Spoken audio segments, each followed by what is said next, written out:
अल्लाह direct कहता बंदे से, मगर अल्लाह ने भी अपने बंदे से डायरेक्ट नहीं कहा,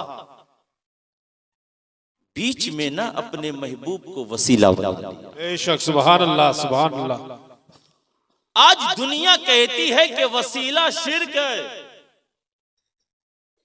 जो भी मांगना है अल्लाह से मांगो, गैरुल्लाह से नहीं मांगो, है ना। अब इसी आयत को देखो ना, अल्लाह हम सब का रब है, इतना पावर और इतनी कुदरत वाला कि अगर कंकर को भी हुक्म देना तो कलमा पढ़ने लगता है। बेशक, सुभान अल्लाह। तो क्या खुदा अपने बंदों से डायरेक्ट नहीं कह सकता था?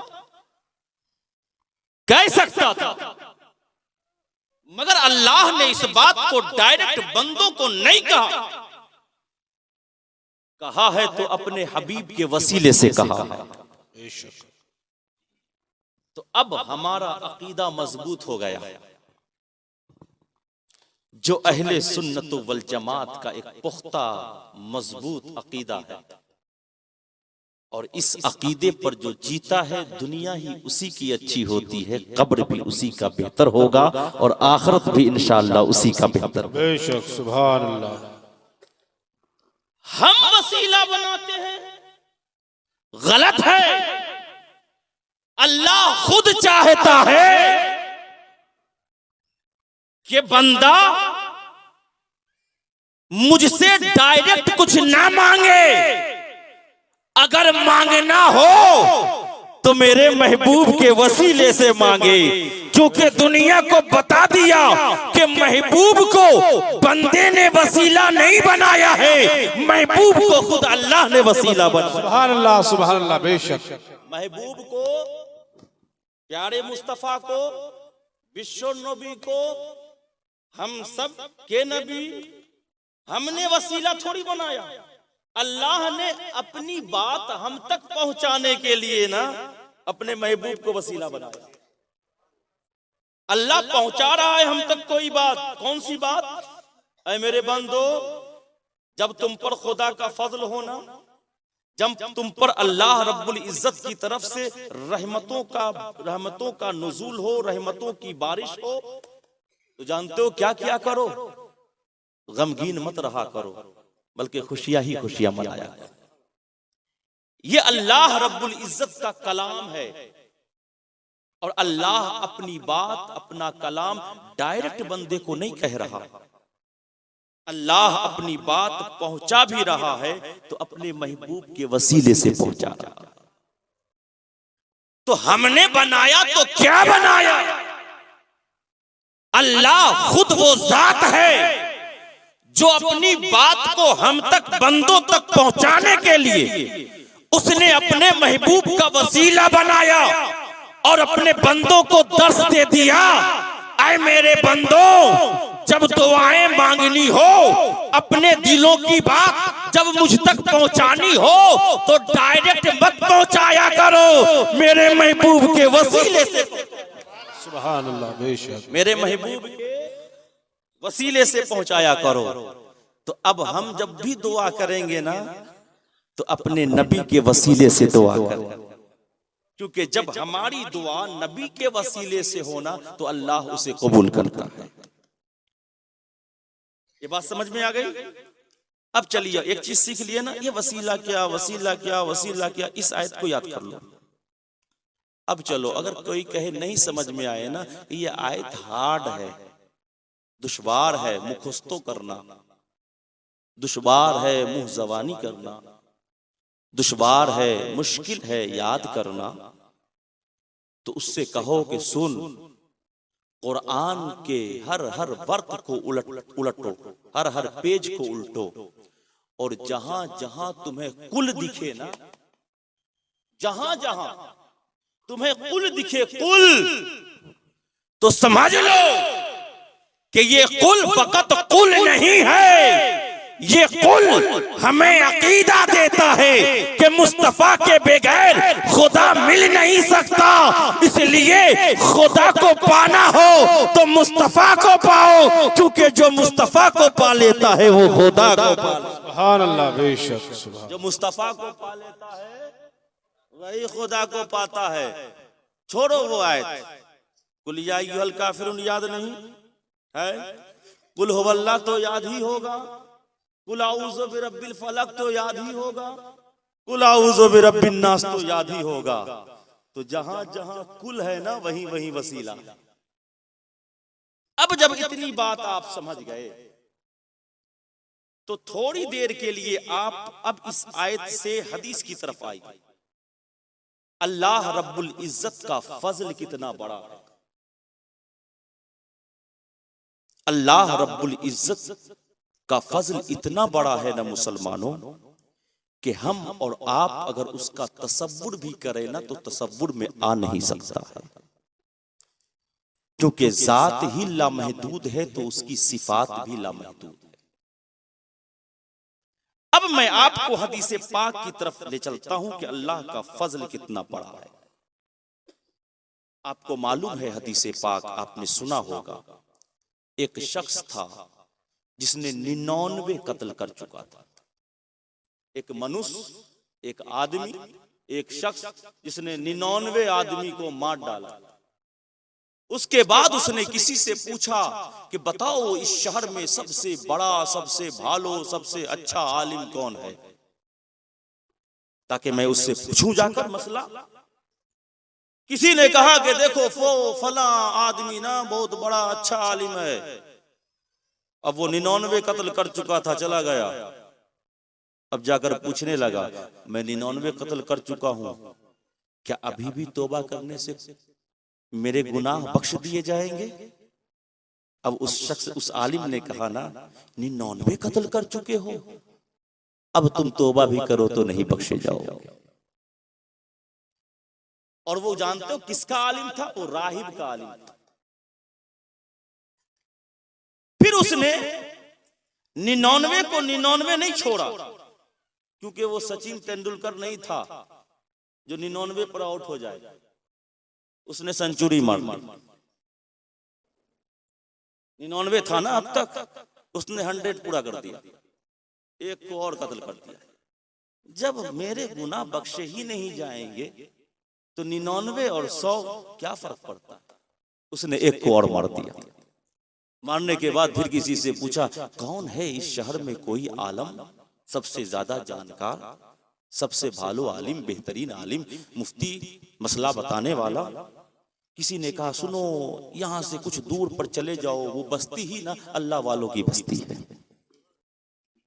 वो बस्ती अल्लाह वालों की बस्ती है, वहां जाओ, हो सकता है कि वहां से तुम्हारी जिंदगी के मसाइल हल हो जाए।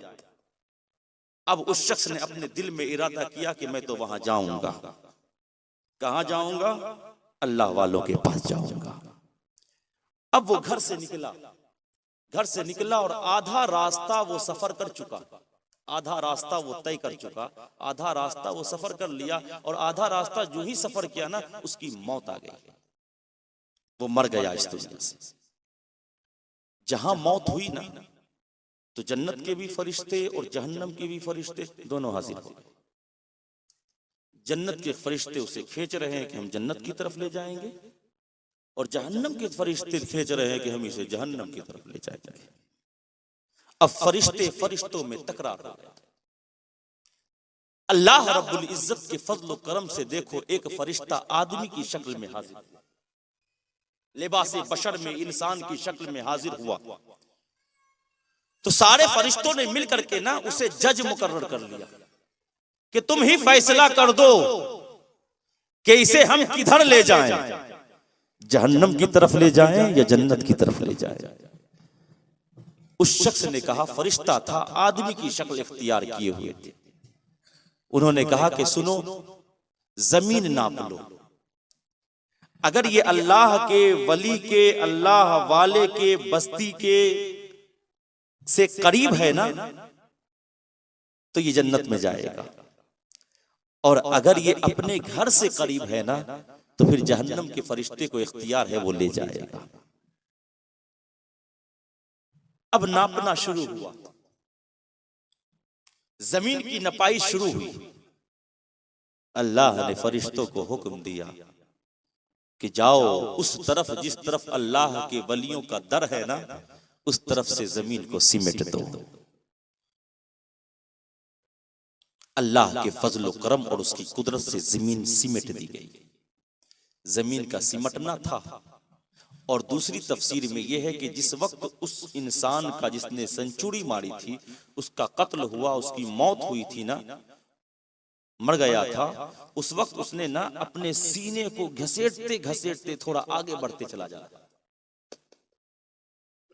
ये तफसीर भी है। तो देखो अल्लाह का फजल देखो कि एक बंदा जब नेकी का इरादा कर लेता है तो अगर समंदर के झाग के बराबर भी उसके गुनाह होना तो अल्लाह उसकी बख्शिश फरमा देता है। यहाँ की कमेटी ने कहा कि थोड़ा सा आप भी चंदा कर दीजिए। मैंने कहा मेरा ये मशगला नहीं। हाँ, कुछ ऐसी बातें बोलूंगा कि अगर आपके दिल में हो जाए तो कितना चंदा करें भाई। हर दिन 5-5 टेम्पू पहुंच जाता है। बड़ा आलमिया है। देखो ये मस्जिद ही की जमीन है, आप वहीं बैठे हो, नियत लेकर करके अगर आप बेहतर आए हो ना तो अल्लाह आपकी नियतों का अजर देता है। वो शख्स सेंचुरी मार चुका था, 100 आदमी का कातिल था, मगर देखो 100 आदमी के कत्ल करने के बाद जब वो घर से निकला है तो दिल में नीयत ये है कि अल्लाह के वली के पास जाऊंगा, अल्लाह के वली से मसले को पूछूंगा, अल्लाह के नेक बंदे से अपनी जिंदगी के मसाइल को हल करूंगा। घर से निकला है एक बेहतरीन नीयत को लेकर, उसके गुनाह इतने ज्यादा हैं कि उसका तकदीर ने उसे जहन्नम में डाल दिया है, मगर अल्लाह का फजल देखो एक बेहतरीन नीयत ने उसे जहन्नम से निकाल कर जन्नत में डाल दिया। नाराए तकबीर, नाराए तकबीर, नाराए रिसालत, नाराए रिसालत, पीर साहिब किबला। ये अल्लाह का फजल है। नीयत बेहतर है ना। सेंचुरी मार चुका था। अब इसका मतलब ये नहीं कि आप ये सोचो अब कल से तो टिकट खेलेंगे, खूब खेलेंगे, लॉटरी काटेंगे और आखिरी वक्त में नियत कर लेंगे किसी वली अल्लाह के दर पे जाके तौबा कर लेंगे। ये फजल किसी किसी के साथ होता है, सबके साथ नहीं होता। वो भी उसी बंदे के साथ होता है ना जो दिल से और सच्चे दिल से ना वो तौबा का यकीन कर लेता है कि हम तौबा करेंगे और इसके बाद अब ऐसा अमल नहीं करेंगे। तो नियत देखो बेहतरीन, तो अल्लाह का फजल कितना बड़ा बड़ा। अब सुनो कि अल्लाह का फजल कितना बड़ा है। हदीस रसूल से अल्लाह रब्बुल इज्जत ने अपनी रहमतों के 100 हिस्से किए, अपनी रहमतों के 100 हिस्से किए और उन 100 हिस्सों में एक हिस्सा ना इंसानों को, उसी में से जानवरों को, उसी में से जिन्नातों को, उसी में से परिंदों को और उसी में से कीड़ों और मकोड़ों को अता किया। अल्लाह की रहमत में बता रहा हूं कि अल्लाह की रहमत कितनी अजीम है।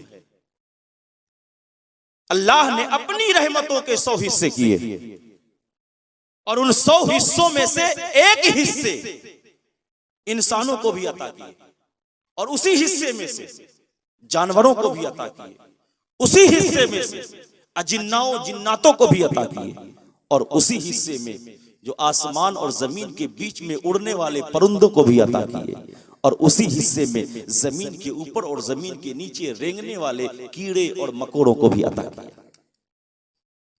तो देखो जानवर आपस में एक दूसरे से कितना उल्फत करते हैं, कितना मोहब्बत करते हैं। अब आओ अल्लाह के रसूल सल्लल्लाहु अलैहि वसल्लम की हदीस पाक सुनो। अल्लाह के रसूल सल्लल्लाहु अलैहि वसल्लम के बारगाह में बहुत सारे सहाबा किराम बैठे और दूसरी तरफ औरतों की जमात भी है, ख़वातीने इस्लाम भी बैठी हैं। इतने में एक औरत के गोद में ना उसका बच्चा है और बच्चा को लिए हुए वो औरत बैठी है कहां? अल्लाह के रसूल सल्लल्लाहु अलैहि वसल्लम की मजलिस में। इतने में ना वो बच्चा रो पड़ता है। उसका रोना था कि माँ उसी मजलिस में बैठी बैठी अपना दूध पिलाने लगती है। उसी मजलिस में बैठी बैठी अपना दूध भी, क्यों बच्चा रो रहा है। और कौन सी मजलिस है ये? कोई और मजलिस नहीं, मजलिस रसूल है। बच्चे ने रोया, माँ दूध पिलाना शुरू कर दी। अब अल्लाह के रसूल सल्लल्लाहु अलैहि वसल्लम अपने सहाबा से दरियाफ्त करते हैं, ऐ सहाबियों तुम्हारा क्या गुमान है कि ये जो माँ है इसकी गोद में जो बच्चा है, क्या ये माँ अपने बच्चे को जलते हुए आग में फेंक सकती है? क्या ये माँ अपने बच्चे को जलते हुए आग में, आगून में फेंक सकती है? सहाबा ने अर्ज किया, या रसूल अल्लाह ये कैसे मुमकिन हो सकता है? माँ की ममता को हम जानते हैं, माँ की ममता से हम बाखबर हैं, माँ की शफ़क़तों को हम मानते हैं, माँ की मोहब्बतों को हमने भी देखा है। बच्चे को कभी माँ जलते हुए आग में डाल नहीं सकती है। तो अब अल्लाह के रसूल सल्लल्लाहु अलैहि वसल्लम इरशाद फरमाते हैं, ऐ मेरे सहाबियों सुनो सुनो, ये माँ जिसे अल्लाह रब्बुल इज्जत ने अपने रहमतों के 100 हिस्से किए और उन 100 हिस्सों में से फकत एक हिस्सा इन तमाम मखलूकातों को बांटा है और उसी में से थोड़ा सा कतरा इस माँ को भी पहुंचा है। तो इस माँ की मोहब्बत और ममता का ये आलम है कि जब बच्चा रोए तो माँ अपने बच्चे को सीने से लगा लेती है। तो कसम है उस खुदा की कि 70 माओं से भी ज्यादा अगर बंदे से कोई प्यार करता है तो वो कोई और प्यार नहीं करता, वो वही प्यार करता है जिसने हमें पैदा किया है, वो वही प्यार करता है जिसने दुनिया को पैदा किया है, वही प्यार करता है जिसने फरिश्ते को पैदा किया है, वही प्यार करता है जिसने आसमान को पैदा किया है, वही प्यार करता है जिसने जमीन को प्यार किया, जिसने जमीन को पैदा किया है, वही प्यार करता है जिसने सूरज और चांद को पैदा किया है। पता क्या चला, एक माँ की मोहब्बत को हमने तो दुनिया में देखा है, पर अगर मान लो ये माँ की मोहब्बत कुछ भी नहीं है, 99 गुना दर्जा माँ से भी ज्यादा अगर कोई अपने बंदे से प्यार करता है तो कोई और जात नहीं, वो खुदा।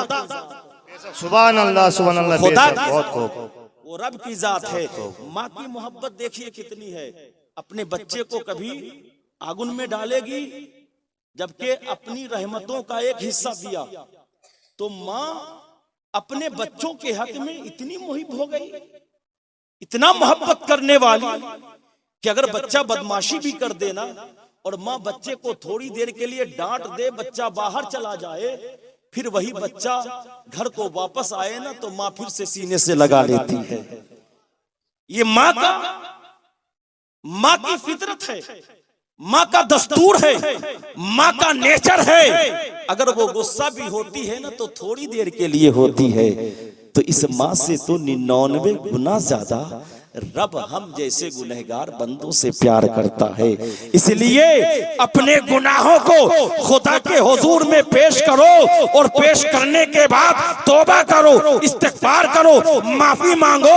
बाखुदा कहता हूँ कि रब के सामने अगर झुक जाओगे, माफी मांग लोगे तो वो रब इतना बड़ा फजल वाला है, वो रब इतना बड़ा मेहरबान है, वो रब इतना बड़ा रहीम है कि बंदे के गुनाह अगर समंदर के झाग से भी ज्यादा हो तो वो रब अपने बंदों के गुनाहों की बख्श। बेशक, सुभान अल्लाह, सुभान अल्लाह, बहुत खूब, बहुत खूब। रब इतना बड़ा फजल है, मगर क्या है ना कि हमको उस रब को याद करने की फुर्सत नहीं है, नहीं फुर्सत।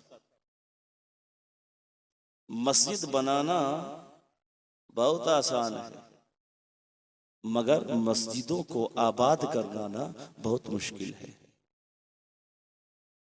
बनाने में वक्त नहीं लगता, मस्जिदें बन जाती हैं, मगर आबाद करने में ना बहुत वक्त लगता है। जानते हो मस्जिद कौन सी जगह है? मस्जिद वो जगह है कि जिसके मिंबर से सिद्दीक़े अकबर की शान बयान की गई है। मस्जिद वो जगह है जिसके मिंबर से उमर फारूक की शान बयान की गई है। मस्जिद वो जगह है जिसके मिंबर से उस्मान गनी के फजाइल व मनाकिब बयान किए गए। मस्जिद वो जगह है जिसके मिंबर से मौला अली की शान में अल्फाज और कलिमात कहे गए। मस्जिद वो जगह है कि जिस जगह से हजरत इमाम हसन व हुसैन को उनके नाना ने इतनी फजीलत बख्शी कि आज पूरी दुनिया गुलाम हुसैन दिखाई देती है। पूरी दुनिया को कहां से मिला? जानते हो मुस्तफा की जिंदगी क्या थी? आपके जिंदगी का अक्सर और बेशतर हिस्सा कहीं और नहीं गुजरी, मस्जिद ही में गुजरी। जब आपकी जिंदगी मक्के में थी ना, तो आपकी जिंदगी जब मुताला करोगे सीरत मुस्तफा तो पता चलेगा क्या कि हुदूद हरम ही में अल्लाह के रसूल सल्लल्लाहु अलैहि वसल्लम की जिंदगी गुजरी है। और जब मक्के से हिजरत किए ना, तो सबसे पहले मुस्तफा जाने रहमत ने अगर कोई चीज बनाया तो कोई अपना घर नहीं बनाया, सबसे पहले बनाया तो वो सबसे पहले अल्लाह का घर बनाया। और वो जानते हैं उस मस्जिद का नाम मस्जिद कुबा रखा। सबसे पहले हिजरत के बाद जो आप मक्के से हिजरत करके मदीना तशरीफ लाए ना, तो मुस्तफा जाने रहमत ने सबसे पहले अपना घर नहीं बनाया। अगर बनाया मुस्तफा जाने रहमत ने तो अल्लाह का घर बनाया, मस्जिद कुबा। फिर उसके बाद मस्जिद नबवी। आप जब अहादीस का मुताला करोगे, पढ़ोगे ना, तो आपको पता चलेगा कि अल्लाह के रसूल सल्लल्लाहु अलैहि वसल्लम ने मस्जिद ही में बैठकर कितनों को इंसाफ अता फरमाया है। अब जब इमाम हुसैन का तस्करा छिड़ा है तो मैं आपको बता दूं, जुमा पढ़ने जाते होंगे जो, वो समझ लेंगे, और जो जुमा पढ़ने नहीं जाते होंगे ना, वो नहीं समझेंगे। देखिए उधर मजलिस खाली हो गई ना, पीछे सब खाली हो गया। इसीलिए मैं कहता हूं, और मैं अक्सर बेशतर ना जलसे वालों को कहता हूं कि 12 बजे के बाद जलसा मत करो। इसीलिए कहता हूं फायदा नहीं है। जो मैं आपको अच्छी बातें बताने जा रहा हूं ना, वो बातें क्या बताऊं, सुनने वाले नहीं। जो कानों की रंगीनियां लेने वाले थे ना, वो आए, कानों को बहुत खूब लगा, बस चले गए। आजकल के जलसे भी सीखने और सिखाने के लिए नहीं होते। आज के भी जलसे ना सिर्फ इसलिए किए जाते हैं कि कुछ न कुछ मजा आ जाए।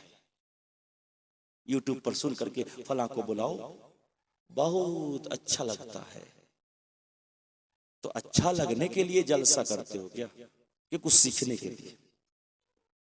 कुछ सीखने के लिए जलसा करते। अब मैं आपसे सवाल करूं कि जुमा की नमाज जो पढ़ने जाते हैं, कितने खुतबा होते हैं? जुमा में खुतबा जो होते हैं कितने होते हैं? ये भी बड़ा अलमिया है। बहुत सारे लोग ऐसे घूमते हैं ना कि जो सिर्फ साल में सिर्फ 2 नमाज पढ़ते हैं, वो भी जिस दिन जो है ना बाप और माँ नया नया कपड़ा बना करके दे देना, ईद और बकरीद, जुमा भी गोल।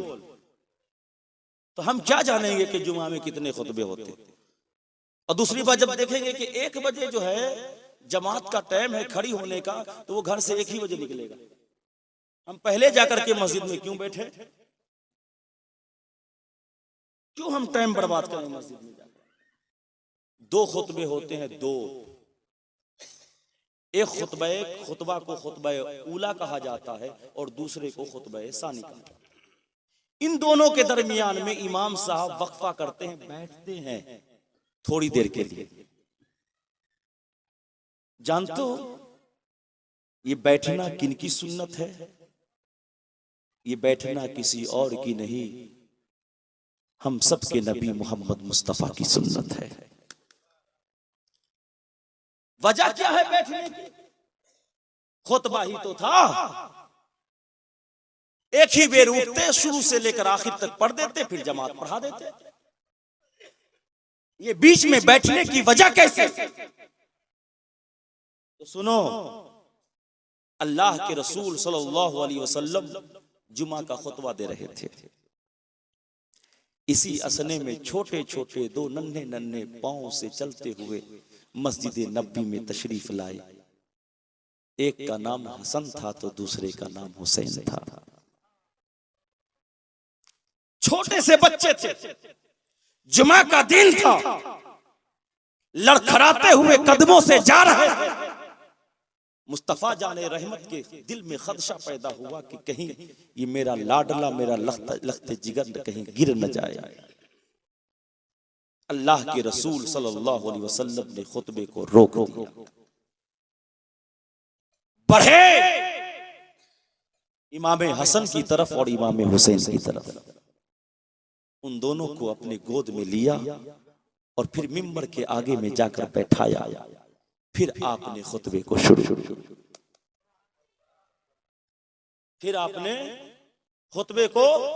शुरू किया। कोई पूछ दे इमाम साहब, आप जो खुतबा के बीच में 2 मरतबा बैठते हो, या आपसे पूछ दे कि आपने देखा होगा कि आपके इमाम साहब 2 मरतबा बैठते हैं, ये बैठना क्या है? क्यों बैठते हैं बीच में? एक ही मर्तबा पढ़ देते खुतबा और फिर उसके बाद तकबीर होती और जुमा की नमाज खड़ी हो जाती। तो कहना तू बेवकूफ है।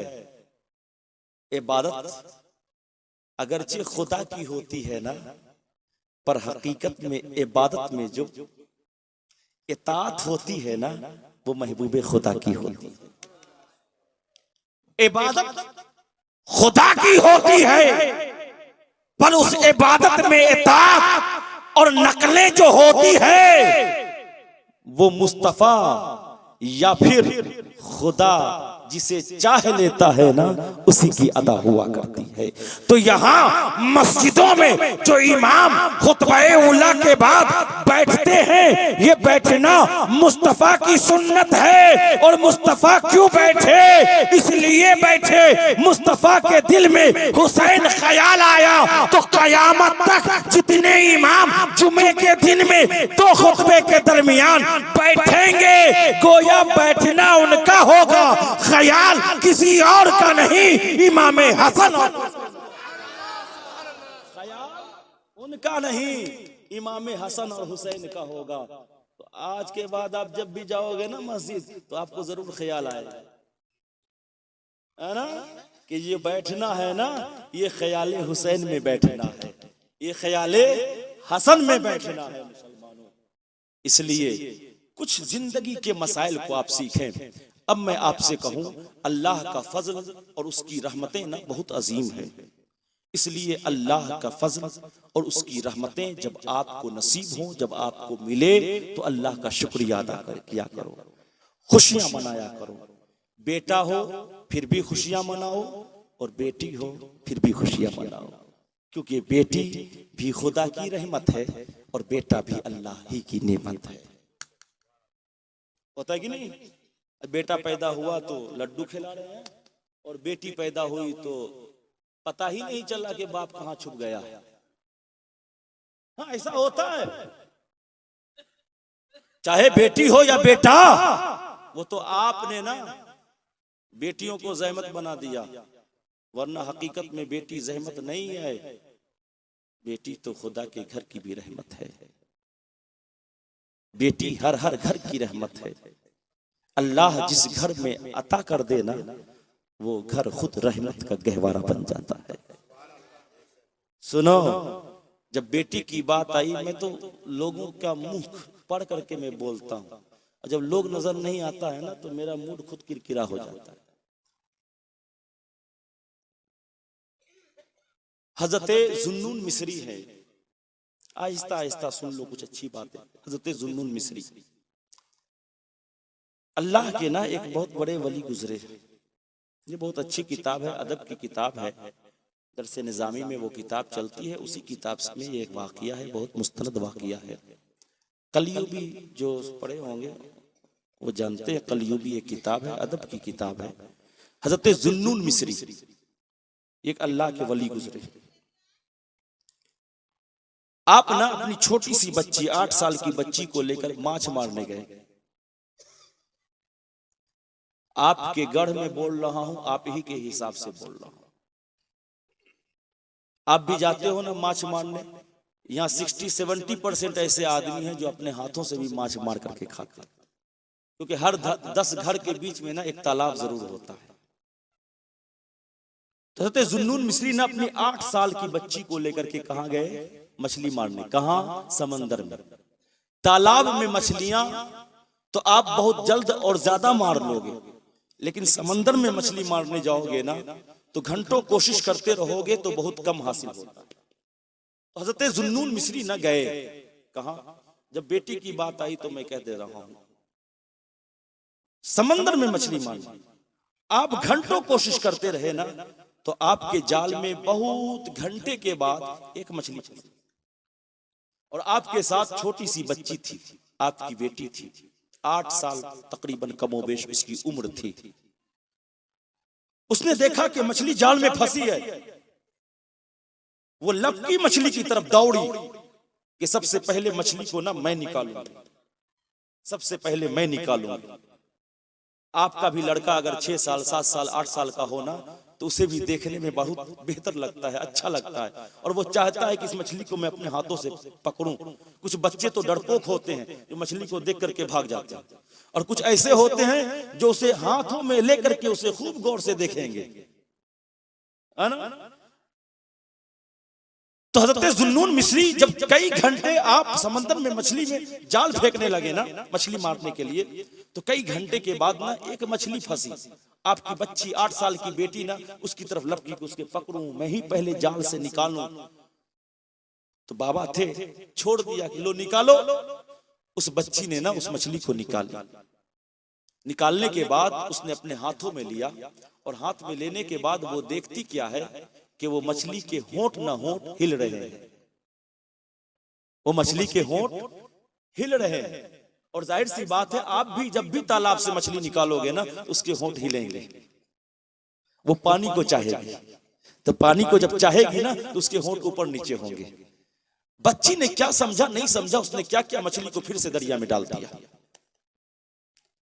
कई घंटे के बाद एक तो रिस्क मिला था खाने के लिए, और फिर बच्ची डाल दे तो आपको गुस्सा नहीं आएगा? अगर 5 घंटे 6 घंटे के बाद आपको मछली मिले जाल में फंसे और आपका बेटा बेटी उसको फिर डाल दे, तो आप तो कभी कभी कोई बाप तो ऐसा होता है कि फौरन मार देगा, फौरन मार देगा। लेकिन कुछ ऐसा होता है कि नहीं, कुछ भी है, चलो गलती की तो ठीक है, मगर मेरी ही तो बच्ची है, इसे मारना नहीं चाहिए। उन्होंने ना मारा नहीं, पीटा नहीं, मगर पूछा। हज़रत जुन्नून मिस्री ने, बेटी बहुत ही मुद्दत से आज पूरे दिन भर मारता रहा, जोहर का सुबह से लेकर के जोहर का वक्त हो गया, अब तक कोई मछली ना फंसी थी, एक ही मछली तो फंसी थी, और तूने उसे भी दरिया में डाल दिया।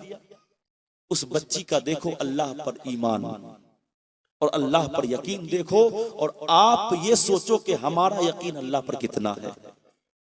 उस बच्ची ने कहा, बाबा जब मैंने उस मछली को देखा ना तो वो मछली खुदा की तस्बीह पढ़ती थी। उस मछली के होंठ न हिल रहे थे, वो मछली खुदा की तस्बीह पढ़ती थी। बाबा मुझको पसंद नहीं कि अल्लाह ने जिसे पैदा किया और वो अल्लाह की तस्बीह पढ़े और मैं उसे खाऊं, मुझे पसंद नहीं। तो देखिए, पसंद होना ना होना ये और है, और जायज होना ना होना ये और है। मछली जायज है, खा सकते हैं। एक है कि पसंद ना करना। बहुत सारी चीजें हमें पसंद नहीं, किसी को करेला पसंद नहीं, हमें लाफा साग पसंद नहीं, इसलिए कि हम बिहार के हैं, वो लाफा साग खाते नहीं। तो जायज है, मगर पसंद नहीं इसलिए नहीं खाते। मछली खाना जायज, पर हो सकता है किसी को पसंद ना हो, ना खाए। उस बच्ची ने कहा कि मुझको मेरा दिल गवारा ना किया कि ये मछली तस्बीह पढ़ रही थी खुदा की और मैं उसको खाऊं जो अल्लाह की तस्बीह पढ़ रही थी, इसलिए बाबा मैंने उसे डाल दिया। हजरत जुन्नून मिस्री ने कहा, बेटी फिर अब खाओगी क्या? तो देखो उस बच्ची का यकीन खुदा पर कितना बड़ा है, और आज अपने दिल में झांक करके देखो कि मेरा यकीन खुदा पर कितना अजीज है। उस बच्ची ने कहा, बाबा जो खुदा पत्थरों और पहाड़ों को फाड़ करके भी किसी बीज से पौधा निकाल देता है ना, वो खुदा हमारे घर तक भी रिस्क पहुंचा सकता है। वो खुदा जो पत्थरों को फाड़ कर एक जौ के दाने से पौधा निकाल सकता है, एक मकई के दाने से उसका पौधा निकाल सकता है, वो खुदा इतना बड़ा कुदरत वाला है ना कि हमारे घर तक भी वो हमारे लिए रिस्क भेज सकता है। इतना पावर, इतना कुदरत वाला है वो खुदा। और देखो उस बच्ची का यकीन क्या है, और आज हमारा यकीन जानते हो क्या है? जुमे की नमाज छूट जाए पर खेत में पानी देना है वो ना छूटने पाए। आज हमारा यकीन देखो, जुमा की नमाज छूट जाए पर आज खेत सूखा हुआ लग रहा था, आज अगर पानी नहीं देंगे ना तो पता नहीं मेरा फसल सूख जाएगा। ये आज हमारा और आपका यकीन है खुदा पर। मुसलमानों, एक दिन अगर पानी नहीं दोगे ना तो आपका खेत सूख नहीं जाएगा। अगर अल्लाह नाराज हो गया ना तो आप हर दिन पानी देते जाओ, अल्लाह नाराज है तो आपका खेत सूख जाएगा। अल्लाह राजी है, आप अपने खेतों को सैराब ना करो, अल्लाह को राजी कर लिए तो कसम खुदा की दुनिया में किसी चीज की हाजत और जरूरत ना होगी, मगर सब कुछ मौजूद है। अल्लाह राजी ना हो दुनिया भी ना मिलेगी, आखिर। देखो उस बच्ची का यकीन। आपने देखा होगा अभी भी अपने घर में जो दीवार, जो पाछी कहते हैं ना, पाछी पुराना हो जाता है, जब पानी लगते लगते लगते लगते ना उस पर कजली हो जाती है। तो कभी कभी आप देखोगे बरसात के दिन में ना कि उस पुराने पाछी पर भी ना कोई हरा हरा घास निकल गया। क्या वो घास निकलने की जगह है? वो तो ईंट है, सीमेंट है, बालू है, उसमें कैसे हरा हरा घास निकल गया? तो उसको देख करके भी ये तसव्वुर और यकीन कर लिया करो कि ये किसी और की कुदरत नहीं है, ये अल्लाह की कुदरत है। अगर वो चाह लेना तो पत्थरों को फाड़ करके भी इंसानों को रिस्क अता कर देता है। तो बच्ची को हजरत जुन्नून मिस्री ने कहा, ठीक है चलो घर गए। मगरिब तक खाना किसी ने नहीं खाया, मगरिब तक खाना किसी ने नहीं खाया। मगरिब की नमाज अदा की, बच्ची ने भी मगरिब की नमाज अदा की, हालांकि वो गैर मुकल्लफ थी, नमाज फर्ज नहीं थी उस पर। नमाज जो ही फारिग हुए नमाज से, फौरन आसमान से दस्तरखान का नुज़ूल होता है। आसमान से दस्तरखान उतरता है, उतोड़ता है। अब बुझे, उतरता नहीं तो उतोड़ता है। आसमान से दस्तरखान उतरा, दस्तरखान का नुज़ूल हुआ। दोनों बाबा और बेटी उसी दस्तरखान पर बैठ गए, खाना खाया। जब पेट भर गया खुद ब खुद दस्तरखान सिमटा और आसमान की तरफ चला गया। जानते हो ऐसा कितने सालों तक होता रहा? 12 साल तक ऐसा ही होता रहा। 12 साल। 12 साल के बाद हजरत जुन्नून मिस्री को दिल में ख्याल पैदा हुआ। 12 साल जब हो गए तो हजरत जुन्नून मिस्री को ख्याल पैदा हुआ, दिल में ये लगा, एहसास हुआ कि ये जो दस्तरखान उतर रहा है ना, ये लगता है मैं जो नमाज पढ़ता हूं ना उसकी वजह से दस्तरखान उतर रहा है। मैं जो रोजा रखता हूं ना, ये दस्तरखान ना उसी की वजह से उतर रहा है। मैं जो ज़कात देता हूं ना, ये दस्तरखान उसी की वजह से उतर रहा है। नेक अमल जो करता हूं ना, उसी की वजह से उतर रहा है। आज लोग 5 वक्त क्या, सिर्फ जुमा का जुमा नमाज पढ़ने वाला ये समझते हैं अरे हमारी नेकी की वजह से ये सब चीज मेरे पास है, ये अच्छे घर नेकी की वजह से है, ये इतना जमीन हमारी नेकी की वजह। जुमा जुमा नमाजी वो ये सोचता है कि ये बेहतरीन जो घर है ना हमारी नेकी की वजह से। नहीं मुसलमानों, कभी अल्लाह ना अपने बंदे को खूब दे करके आजमाता है, तो कभी अल्लाह अपने बंदों से कुछ लेकर के आजमाता है। अगर आपके पास बहुत कुछ है ना, तो ये मत समझो कि अल्लाह हमसे राजी है, बल्कि ये समझो कि हो सकता है कि अल्लाह हमें दे करके हम ही को आजमा रहा है। तो सुनो, 12 साल के बाद हजरत जुन्नून मिस्री को ख्याल आया कि शायद ये मेरे नेक अमल, नेक काज की वजह से ना अल्लाह ने आसमान से दस्तरखान का नुज़ुल फरमाया। जहां आपने ये सोचा ना, उसी रात से दस्तरखान का उतरना बंद हो जाता था। उसी रात से दस्तरखान का उतरना बंद हो जाता और उसी दिन उसकी उस बेटी का इंतकाल हो जाता है।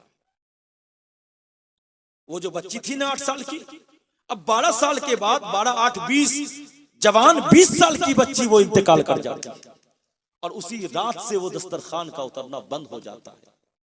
तो अब हजरत जुन्नून मिस्री के दिल में ख्याल आता है ना, ये जो आसमान से दस्तरखान खाने का जो उतरता था ना, वो मेरे नमाजों की वजह से नहीं उतरता था, वो मेरे रोजों की वजह से नहीं उतरता था, वो मेरी ज़कातों की वजह से नहीं उतरता था, वो मेरे नेक कामों की वजह से नहीं उतरता था। वो अगर उतरता था तो मेरी बेटी की नेक नियति और जो उसका खुदा पर यकीन था, उस बेटी के कदम की बरकत की वजह से खुदा ने अब तक आसमान से दस्तरखान का उतरना, अब तक अल्लाह रब्बुल इज्जत आसमान से उस दस्तरखान को उतार रहा था। किसकी बुनियाद पर? मेरी बेटी के कदम की बरकत की बुनियाद। तो आज तो हम भिखारी बन गए। भिखारी नहीं है मुसलमानों, जरा होश के नाखून लो। मुसलमान जिस तरह के मैं बोला ना, मस्जिद बनाना आसान है मगर आबाद करना मुश्किल है, उसी तरीके से मुसलमान कहलाना बहुत आसान है मगर शरीयत इस्लाम पर चलना बहुत मुश्किल है। आज हमने अपना मुआशरा क्या बना लिया, देखो जरा उठाकर मुसलमानों। आज हम शादी ब्याहों में जाते हैं तो अपने जेब में लिफाफे लेकर जाते हैं, और कहीं कोई बीमार है ना, उसके यहाँ जाते हैं तो सिर्फ मुख लेकर के चले जाते हैं और सिर्फ पूछ लेते हैं कि बताओ तुम्हारा क्या हाल है, बताओ तुम कैसे हो। उसने कह दिया कुछ ठीक है, उसूद चल रहा है, दवाई चल रही है। बेचारा कहता है अल्लाह शिफा दे देगा, फिर चला आता, मुख लेकर के जाता है, मुख लेकर के चला आता है। और शादी में जब जाता है ना, तो हर एक बंदा अपने साथ लिफाफा लेकर जरूर जाता है। और बहुत सारे शादियों और अकीके में आप देखोगे, जानते हो, बड़का बोयम लेकर के बैठ जाता है। कैसे? होटल की तरह। होटल में क्या होता है, बड़का बॉक्स लेकर के बैठ जाए, खाओ बिल यहाँ जमा करो। वैसे ही अकीका में आप लोग भी ऐसे करते हो, बहुत सारे लोग, खाओ बिल यहाँ जमा करो। ये जो खिला रहा हूं ना, ये 10,000 का जो है गोरू जमा किया हूं मैं, 20,000 तो वसूल ही लूंगा आज। तो बहुत सारे लोग ना बेचारे को लगता है, मुझको तो ऐसा कभी लगता है, ऐसा ना हो तो अच्छा है कि कहीं कोई इंसान अपना अकीका 2-2 मर्तबा ना कर रहे हैं। ये हक है मुसलमानों का, मुसलमानों पर कई हुकूक हैं। नंबर 1, जब कोई इंसान आपके मोहल्ले में, आपके बस्ती में बीमार हो ना, तो उसकी तीमारदारी करो, उसकी अयादत को जाओ, उससे पुरशिश करो, और यूं ही मत जाओ, कम से कम अपने हाथों में कुछ लेकर के जाओ। पैसा हो तो, क्योंकि पैसे की जरूरत सबसे ज्यादा उसको इस वक्त है। शादी में मत जाओ, क्यों? इसलिए कि उसने तो 10 लाख भीख ले चुका है, 10 लाख वो भीख ले चुका है, 15 लाख वो भीख ले चुका। भिखारी नहीं कहे तो और क्या कहें? मर्द नहीं हो तुम, वो बच्ची तो अपना फीस जमा कर रही है ना तुम्हारे पास। तुम कैसे मर्द हो? तुम कहां खिला सकते? तुम कहते हो हम खिलाते हैं, अरे वो तुम्हें खिला रही है। बसा औकात तो ऐसा होता है कि उसी के पैसे से तुम खाते हो, फिर काहे का मर्द हो? जरा सोचो, ऐसी बातें आपको हर जगह सुनने को नहीं मिलेगी मुसलमानों। इसीलिए मैं कहता हूं कि जलसे सिर्फ कानों में राग सुनाई देने का नाम नहीं है मुसलमानों। जलसा करने का मतलब यह है कि कुछ सीख लेकर के जाओ। अब वो जो मास्टर हो, वो ये मत कहे कि ये मौलवी साहब आज मुझे भिखारी कहकर चले गए। भिखारी हो इसलिए मैंने भिखारी कहा है, तुमसे बड़ा भिखारी कोई नहीं है। तुम मर्द भी नहीं हो क्योंकि अगर तुम मर्द होते ना तो तुम किसी गरीब घर को देख करके उसकी बच्ची को इस नीयत से उठा लेते ना कि अल्लाह ने हमको बहुत दिया है, अगर कोई रहमत वाली पैर वाली मेरे घर में आ जाए ना तो मेरा घर भी आज जन्नत बन जाएगी। तो मुसलमानों, शादियों में लिफाफे दो ना दो, मगर जब किसी बीमार के पास जाओ ना तो उसे जरूर कुछ तोहफा पेश करो। इसलिए कि अल्लाह के रसूल सल्लल्लाहु अलैहि वसल्लम ने इरशाद फरमाया है कि बीमारों की जुबान से जो दुआएं निकलती है ना, अल्लाह उसे अपनी बारगाह में कबूल फरमाता। बाखुदा कहता कभी कुछ लेकर के बीमार के पास तो जाओ, अगर बीमार के दिल को बेहतर लग गया और बीमार ने कह दिया अल्लाह इसका भला करे, कसम खुदा की पूरी दुनिया तुम्हारी दुश्मन बन जाए पर अल्लाह का इतना भला होगा कि दुश्मन बन करके भी कोई तुम्हारा बाल। बीमारों की दुआ लो, इसलिए बीमारों के पास जाओ तो मुख लेकर के मत जाओ, कम से कम सेब ही सही, कुछ खाने की चीजें ही सही, कुछ पैसे ही सही, क्योंकि सबसे जरूरत इस वक्त किसी और को पैसे की नहीं, फकत बीमार को हुआ करती है। इसलिए मुआशरे में कुछ तब्दीलियां लाओ, और जानते हो इससे मोहब्बत भी बढ़ती है, मोहब्बत बढ़ती है। मगर आज हमारा मुआशरा यह है कि मोहब्बत को हम आम नहीं करते हैं। हम जहां तक मुमकिन हो सके हम नफरतों को फैलाने की कोशिश करते हैं। नफरतों को मत फैलाओ मुसलमानों, नफरतों को अगर फैलाओगे तो आप खुद टूट जाओगे। अगर मोहब्बतों को फैलाओगे और एकजुट होकर के रहोगे ना तो यकीनन दुनिया तुम्हें उखाड़ने की कोशिश करती रहेगी, कयामत तक पूरी दुनिया मिलकर के भी तुम्हें उखाड़ नहीं सकती है। जरा याद करो वो बद्र का मैदान, एक तरफ हजारों की तादाद में थे कुफ्फारो मुशरिकीन, तो दूसरी तरफ फकत 313 की जमात थी, मगर अल्लाह ने 313 को फतह दी। क्यों? फकत इसलिए कि उनका ईमान मजबूत था, उनकी पहचान मजबूत थी, अल्लाह पर जो भरोसा था वो इतना मजबूत था कि वो हजारों को 313 बस्ती के गड्ढे में डालने के लिए काफी था, क्योंकि अल्लाह ने ईमान की वो ताकत। आप ये मत समझो कि हम कम हैं, आप ये मत समझो कि हम कमजोर हैं। अगर आपका ईमान कमजोर हो, आप लाखों हो तो कमजोर हो। अगर आपका ईमान मजबूत हो, अल्लाह रब्बुल इज्जत से रिश्ता आपका मजबूत हो, अगर आप कम भी हो ना तो आप कमजोर मत समझो, ये समझो कि अल्लाह ने हमें साबित कदमी अता फरमाई है। तो मुसलमानों, जानते हो अपने मालो दौलत पे फख्र मत किया करो। बस एक चीज और सुन लो, मैं अपनी तकरीर को खत्म करूंगा, मुझे पंडवा भी जाना है। दौलत पर कभी फख्र मत करो, किसी के पास जमीन है ना उस पर फख्र मत करो। तुम सरदार हो कि सरकार हो कि ठेकेदार हो, तुम अपनी जगह हो, उस पे फख्र मत करो। अल्लाह रब्बुल इज्जत को हमेशा याद करते रहो, क्योंकि वही अल्लाह है जिसने जिंदगी अता फरमाई है और वही खुदा है जो तुम्हें मौत भी देगा। जानते हो एक शख्स था, उसी कलयुगी किताब का वाकया है, एक शख्स था जिसने 30 साल से खुदा का नाम तक नहीं लिया था। 30 साल हो गए थे।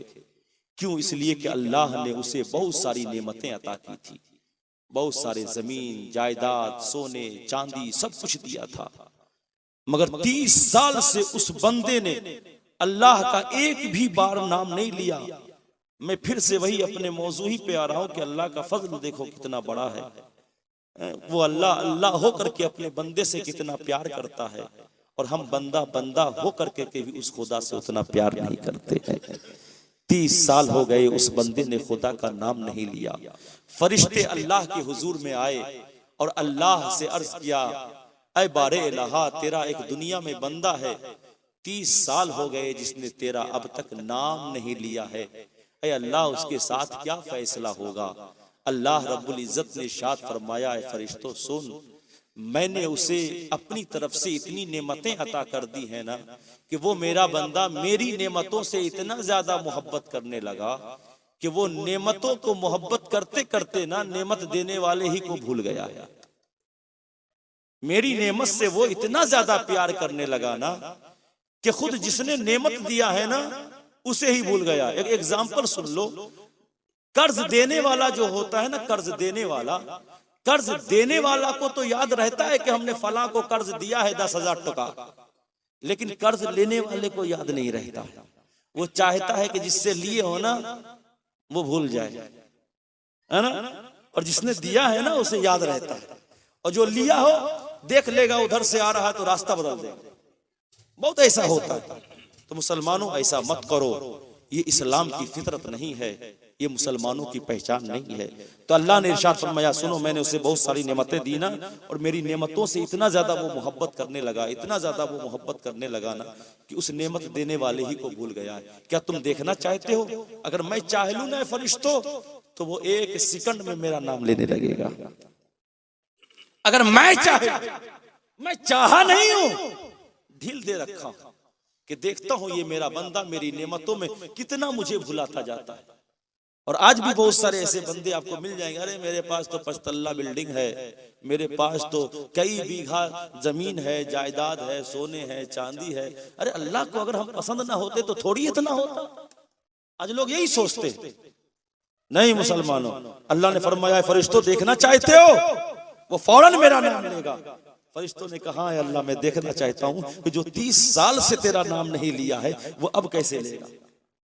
अल्लाह ने इरशाद फरमाया फरिश्तों जाओ, वो जो सांस लेता है ना, सांस लेने की कई रग और नस हैं, उस रगों और नसों में से ना एक नस को जाकर दबा दो, एक नस को जाकर दबा दो। फरिश्ते आए, उस शख्स के ना एक नस को दबा दिया। दबाना था तो उसे तकलीफ हुई, उसे परेशानी हुई सांस लेने में, तो उसने जमीन को याद नहीं किया, उसने सोने और चांदी को याद नहीं किया, उसने किसी डॉक्टर और तबीब को याद नहीं किया। सबसे पहले अगर उसकी जुबान से कोई कलमात निकले तो या रब्बी या रब्बी या रब्बी के कलमात निकले थे, ऐ मेरे रब, ऐ मेरे रब, ऐ मेरे रब। लेकिन अल्लाह का फजल देखो, यहाँ से बंदा कहता है या रब्बी, उधर से अल्लाह कहता है लब्बैक या अब्दी, लब्बैक या अब्दी, लब्बैक या अब्दी। हाजिर हूँ मेरे बंदे, हाजिर हूँ मेरे बंदे, हाजिर हूँ मेरे बंदे। क्या समझे मुसलमानों कि देखो 30 साल से उसने नाम नहीं लिया था खुदा का, मगर नाम कब लिया जब उसे परेशानी हुई, नाम कब लिया जब उसे मुसीबत आई, नाम कब लिया जब उसे सांस लेने में तकलीफ हुई। लेकिन देखो खुदा का कितना बड़ा फजल है कि 30 साल से जिस शख्स ने नाम ना लिया ना, उसने लिया तो रब ने ये नहीं कहा कि जा तूने 30 साल से मेरा नाम नहीं लिया है। मगर देखो ये अल्लाह का फजल, और देखो आप अपना मुआशरा, अगर 2 भाई है ना, एक बड़ा और एक छोटा, किसी वजह से अगर लड़ाई हो गई और दोनों भाई अलग हो गए, एक भाई कहता है मैं तुम्हारे बाड़ी नहीं जाऊंगा, मैं तुम्हारे घर में खाना नहीं खाऊंगा, मर जाओगे तो जनाजा तक नहीं पढ़ूंगा, तुम्हारे घर तक मैं अपना मुंह भी दिखाने के लिए नहीं जाऊंगा। और बहुत ज्यादा गुस्सा और टेंशन में होना तो बोल देता है तुम्हारे घर की तरफ देख करके थूकूंगा तक नहीं, है ना। जब लड़ाई हो जाए तो थूकूंगा तक नहीं तुम्हारे घर को देख कर करके। और अगर घर में कोई शादी ब्याह हो, छोटे भाई के दिल में ख्याल पैदा हुआ नहीं बड़ा भाई है, हो गया, लड़ाई झगड़ा तो होता ही रहता है, लेकिन चला जाए, भाई को मना लिया जाए, जो गलती हो गई उसका तदारुक कर लिया जाए, माफी मांग लिया जाए, और भाई को अपनी बेटी के अपने बेटे के शादी में बुला लिया जाए, फिर से मिलन हो जाएगा। तो अगर छोटा भाई झुक करके बड़ा भाई के पास गया ना, तो अब बड़ा भाई माफ नहीं करेगा, यहाँ तन जाएगा कि हम तुमको माफ नहीं करेंगे, तुमने मेरे साथ बहुत बुरा किया है। तो देखो बंदों की आदत, फितरत और बंदों का नेचर देखो, और अल्लाह रब्बुल इज्जत की सिफत को देखते रहो, तो आपको पता चलेगा कि अल्लाह अल्लाह होकर के अपने बंदे से कितना प्यार करता है, और हम बंदा बंदा होकर के अपने खुदा से कितना प्यार करते हैं। रोने का मकाम है। 30 साल से उसने खुदा का नाम नहीं लिया, मगर देखो 30 साल के बाद उसने अपनी जुबान से एक ही बार कहा था या रब्बी या रब्बी या रब्बी, ऐ मेरे रब, ऐ मेरे रब। खुदा ने ये नहीं कहा ऐ मेरे बंदे 30 साल के बाद आया है, तू भाग जा। खुदा ने कहा या लब्बैक या अब्दी, ऐ मेरे बंदे तू मांग क्या मांगता है? तू रोजी मांगेगा तो मैं तुझे रोजी दूंगा, तू रिस्क मांगेगा मैं तुझे रिस्क दूंगा, तू बीमार है शिफा मांगेगा तो तुझे शिफा दूंगा, औलाद नहीं है औलाद मांग मैं तुझे औलाद दूंगा। 30 साल तक ना आया कोई बात नहीं, मुझे कम से कम रब कह करके तो बुला लिया है, तो तेरा रब इतना बड़ा मेहरबान है, तू रब कह के पुकार, तेरे गुनाह समंदर के झाग बराबर होंगे तो तेरा रब तेरे गुनाहों की बख्श। तो मुसलमानों, रब रब होकर के अपने बंदे से कितना प्यार करता है और हम बंदा बंदा होकर के अपने रब से कितना प्यार करते हैं। जरा एक कोने में बैठ करके आप सोचिएगा, यकीनन आपको रोना आएगा मुसलमानों। इसलिए कोशिश ये करें कि जलसे में जाएं तो जलसे में अच्छी बातें सुने और अच्छी बातों को सुन कर करके अपनी जिंदगी में अमल करने की कोशिश करें।